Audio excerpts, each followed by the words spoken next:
अधिक मासाला आपण पुरुषोत्तम मास म्हणून ओळखतो, पण तुम्ही कधी विचार केलाय का की या संपूर्ण महिन्यात 33 या एकाच आकड्याभोवती सर्व धार्मिक विधी का फिरतात? 33 अनारसे, 33 फळे किंवा 33 वस्तूंचेच दान का दिले जाते? यामागे केवळ श्रद्धा आहे की काही गणितशास्त्र? आजच्या व्हिडिओमध्ये आपण उलगडणार आहोत अधिक मासातील 33 या आकड्याचे रहस्य. वसिष्ठ सिद्धांतानुसार सूर्याचे सौरवर्ष आणि चंद्राचे चांद्रवर्ष यामध्ये दरवर्षी 11 दिवसांचा फरक असतो. हा फरक भरून काढण्यासाठी दर 32 महिने 16 दिवस आणि 8 तासानंतर एक जास्तीचा महिना येतो. म्हणजेच साधारणपणे दर 33 महिन्यांनी हा अधिक मास येतो, ज्या अर्थी हा महिना 33 महिन्यांच्या खंडानंतर येतो.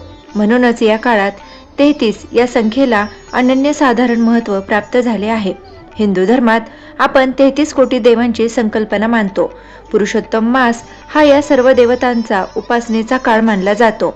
असे म्हटले जाते की या महिन्यात 33 वस्तूंचे दान केल्याने किंवा 33 वेळा विष्णू नामाचा जप केल्याने आपल्याला या सर्व 33 कोटी देवांचा आशीर्वाद प्राप्त होतो.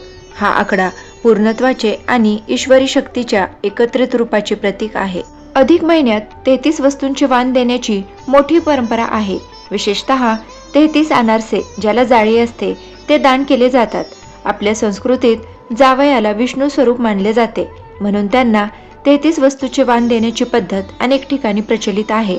या 33 वस्तूंमध्ये फळे, दिवे, कपडे किंवा धान्याचा समावेश असू शकतो. केवळ दानच नाही तर काही भाविक या 33 दिवसांच्या काळात विशेष व्रत पाळतात. जर महिन्याभराचे व्रत शक्य नसेल तर शेवटच्या 3 दिवसांत 33 वेळा विशेष प्रार्थना करून हे व्रत पूर्ण करण्याची देखील मुभा शास्त्रात दिली आहे. तर मंडळी, 33 हा आकडा अधिक मासाच्या कालचक्राचा आणि ईश्वरी आशीर्वादाचा दुवा आहे. या पवित्र काळात तुम्ही कोणत्या वस्तूचे दान करणार आहात आम्हाला कमेंटमध्ये नक्की सांगा. माहिती आवडली असल्यास व्हिडिओला लाईक करा आणि आपल्या मित्रपरिवारासोबत हा 33चा महिमा नक्की शेअर करा. अशाच आध्यात्मिक माहितीसाठी आपल्या चॅनलला सबस्क्राईब करा. धन्यवाद.